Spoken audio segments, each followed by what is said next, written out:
आखिर ये पॉसिबल कैसे है? ध्रुव हमेशा बहुत ही केयरफुल रहता है। हेमंत ने अपनी आईब्रो सिकोड़ते हुए कहा।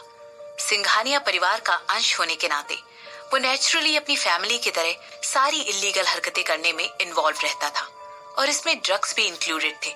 हालांकि वो हमेशा ही इन सब चीजों को लेकर बड़ा सतर्क रहता था, इसीलिए उसके अरेस्ट होने की खबर से सब लोग बौखला उठे। मुझे जाकर तुम्हारे अंकल और ग्रैंडफादर को देखना होगा, मिसेस कपूर ने कहा। मिसेस कपूर के भाई जतिन सिंघानिया का हुक्म इस समय पूरे सिंघानिया परिवार पर चलता था। वो बिजनेस को लेकर बहुत ही क्रूर आदमी थे, लेकिन उन्हें अपने इकलौते बेटे को बिगाड़ने की आदत थी। मिसेस कपूर को ये बात अच्छी तरह पता थी कि जब उनके भाई को अपने बेटे के अरेस्ट होने की खबर पता चलेगी तो वो दहल उठेंगे। उन्हें अंदर ही अंदर महसूस हो रहा था कि उन्हें अपने भाई की साइड पर होना चाहिए और उन्हें इस डिफिकल्ट सिचुएशन में सहारा देना चाहिए। क्या तुम ठीक हो? मिसेस कपूर ने चिंता करते हुए पूछा।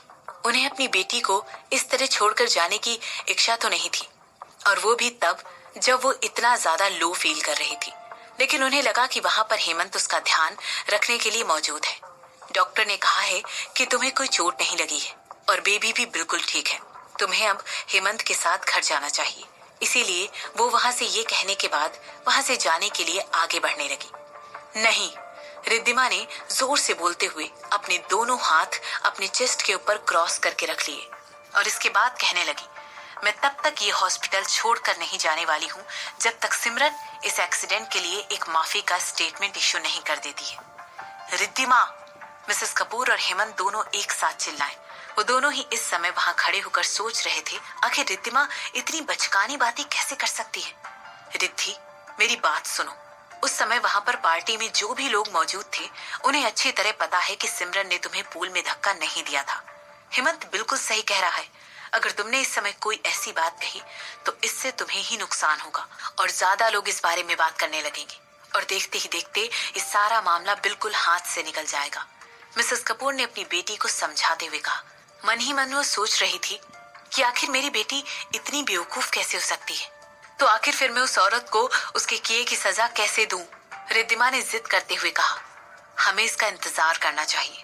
पहले मैं सिंघानिया परिवार के साथ ये मामला सेटल कर देती हूँ, इसके बाद मैं उनकी हेल्प मांगूंगी।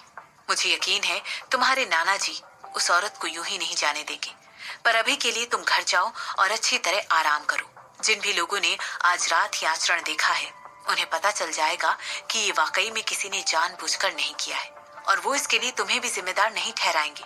इसके बाद तुम अगले हफ्ते से अपनी नई कंपनी के लिए इन्वेस्टमेंट के लिए पिच कर सकती हो। ऐसा कहते हुए मिसेस लीना कपूर ने अपनी बेटी को गुड बाय कहा और वहां से निकल गई। हालांकि मिसेस कपूर ऑलरेडी शादीशुदा थी, मगर फिर भी उन्हें सिंघानिया परिवार की एक्टिविटीज में इन्वॉल्व होना बहुत पसंद था, जबकि सिंघानिया परिवार पूरी तरह से इलीगल एक्टिविटीज में इन्वॉल्व रहता था। लेकिन इस बात से उन्हें कोई फर्क नहीं पड़ता था।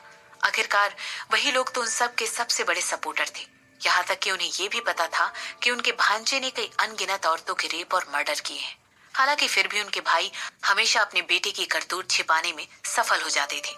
दूसरे शब्दों में ध्रुव जतिन की सबसे बड़ी कमजोरी थी।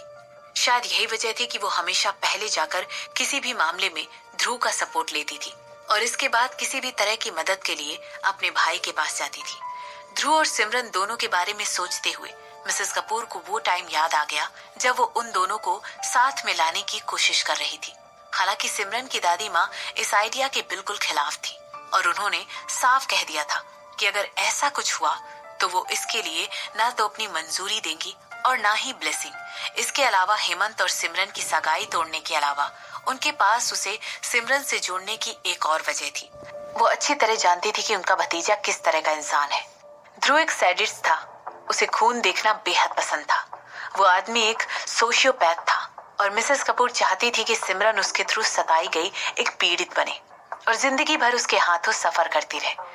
उस समय ये एक बहुत अफसोस करने वाली बात थी। सिमरन के चेहरे का रंग उस समय ऐसा था मानो उसे कोई कमजोरी हो और वो बीमार जैसी लगती थी। यहाँ तक कि मेकअप के साथ भी उसका बीमारी से भरा हुआ चेहरा छुपाए नहीं छुपता था।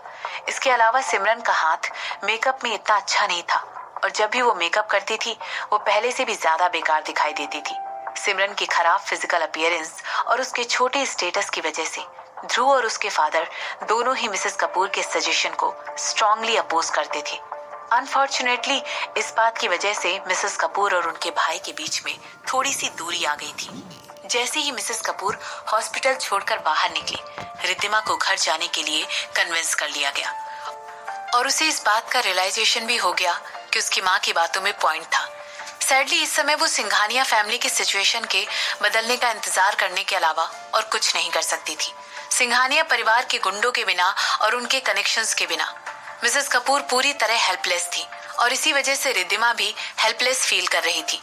बड़े होते समय रिद्धिमा को इस बात पर बहुत फक्र महसूस होता था कि उसके संबंध सिंघानिया परिवार से हैं। यहाँ तक कि वो कभी कभी अपने स्टेटस को अपने दोस्तों के सामने सिंघानिया परिवार की प्रिंसेस के नाम से फ्लॉन्ट करती थी। ऐसा लग रहा था मानो वो उस एक कनेक्शन की वजह से अपनी जिंदगी जी रही थी और उसी पर पूरी तरह डिपेंडेंट थी, क्योंकि वो उस एक कनेक्शन की वजह से अपने सारे दोस्तों के बीच में एक डर पैदा करके रख सकती थी, जो कि उससे पंगा लेना अफोर्ड नहीं कर सकते थे। इसके अलावा उसे हमेशा लगता था कि किसी क्रिमिनल ग्रुप के साथ उसके कनेक्शन होना कोई बुरी बात नहीं है, क्योंकि उसी की वजह से वो जब चाहे तब जरूरत पड़ने पर उनकी मदद लेकर कोई भी काम निकलवा सकती थी। हालांकि जब रिद्धिमा हेमंत की वाइफ बनी, तब उसने ये बात रियलाइज की कि हमेशा से जिस सिंघानिया परिवार को लेकर वो इतना प्राउड महसूस करती थी, उनका हिस्सा होने पर उसे जो प्रिविलेज मिलती थी, वो आगे जाकर उसकी मदर इन लॉ के साथ उनके रिलेशनशिप में दखल डालने वाली थी। हेमंत की माँ को किसी भी तरह की इलीगल एक्टिविटीज बिल्कुल पसंद नहीं थी और इसी वजह से वो सिंघानिया परिवार को बड़ी नीची नजरों से देखती थी। यहाँ तक कि वो इस बात से भी नफरत करती थी कि उनकी बहू एक ऐसे परिवार से है जिनके ताल्लुक इतने बुरे लोगों से है। यही वजह थी कि रिद्धिमा उन्हें कुछ खास पसंद नहीं थी। उन्हें हमेशा लगता था कि सिंघानिया परिवार की वजह से रायचंद खानदान भी कभी मुसीबत में पड़ सकता है। जैसे जैसे टाइम बीतता गया, रिद्धिमा भी अपनी सास की तरह सोचने लगी। वो सोचने लगी कि वो एक्चुअली सिंघानिया परिवार का हिस्सा होने के लिए लकी नहीं थी। यहाँ तक कि वो ये सोचने लगी कि उस परिवार से रिलेशन होना उसके लिए बैड लक था, क्योंकि किसी भी दिन उनका कोई भी दुश्मन रायचंद परिवार के दरवाजे खटखटाएगा और रिद्धिमा उस मुसीबत से खुद को बाहर नहीं निकाल पाएगी। इस रियलाइजेशन की वजह से उसने अपनी माँ से भी सिंघानिया परिवार से अपना रिलेशन कम करने के लिए कहा।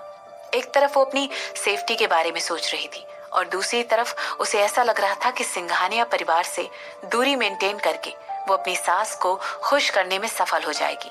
यही वजह थी कि रिद्धिमा की माँ और उसकी मामा के बीच उसकी शादी के बाद दूरियां बढ़ती ही जा रही थी। जो कुछ भी हुआ मैंने वो सब सुन लिया है। जैसे ही हेमंत और रिद्धिमा ने अपने अपार्टमेंट का दरवाजा खोला, उन्हें एक दबाव डालती हुई आवाज सुनाई दी।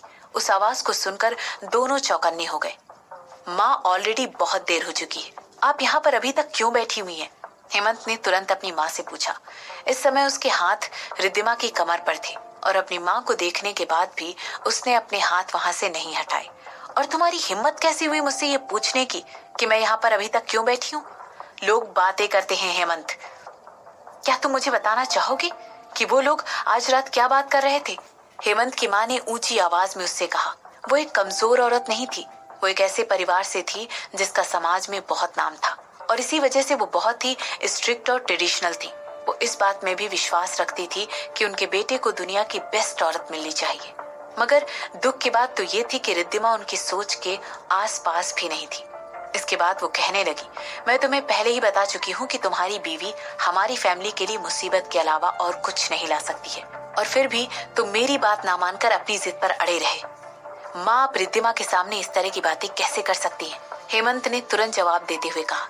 इसके बाद वो रिद्धिमा के आगे जाकर खड़ा हो गया, मानो उसे अपनी माँ से प्रोटेक्ट कर रहा हो। इसके बाद वो आगे कहने लगा, माँ ये मेरी बीवी है और मैं उससे बहुत प्यार करता हूँ। आप चाहे कुछ भी कर लो, लेकिन इसे लेकर मेरा मन नहीं बदल सकती हो। अगर आप उसे नीचा दिखाने की कोशिश करोगी तो मैं भी यहाँ पर चुपचाप खड़ा रहने वाला नहीं हूँ। प्लीज यहाँ से जाइए, मैं आपसे आगे और कोई भी बात नहीं करना चाहता।